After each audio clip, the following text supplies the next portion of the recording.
Hi, I'm Lisa Papademetriou, and this is the story behind the story for A Tale of Highly Unusual Magic. This book is about two girls, one who's staying with relatives in Pakistan for the summer, and one who's staying with her great aunt in Texas. Each of them find a book that says, if you write in this book, magic will happen. So when they do, the book writes back. And not only that, the person on the other side of the world, who also has a blank book, can see what was written. So this story was partially inspired by my own magic book. This book was given to me by my grandmother when I was 10 years old. Now, this book has an interesting history. My great-grandfather, actually bought this book when he was stationed in France during World War I. It's interesting that this was a book in English, in France, bought by a German man. But English was a language that he really wanted his daughter to learn. So he bought this book for her, thinking it would be a great way to improve her English.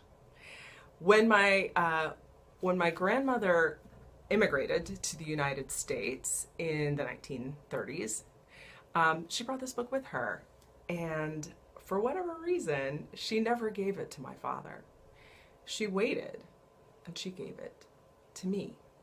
Now, when I got this book, I knew right away that this was a magical book, and it has always seemed magical to me.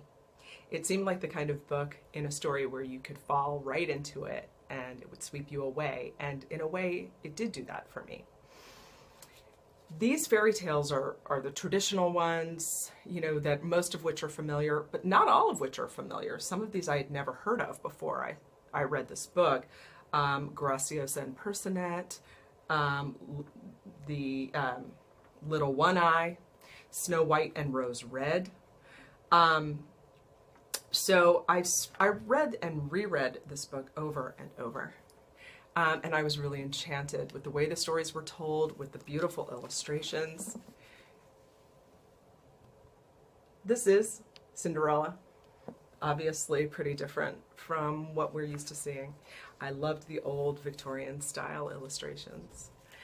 And it also felt like this book was meant just for me. Like it had traveled across the world and across the years to connect my German great-grandfather to his American great-granddaughter that he never even knew he was going to have. One last thing I'll show you is the inscription. 1917, my great-grandfather.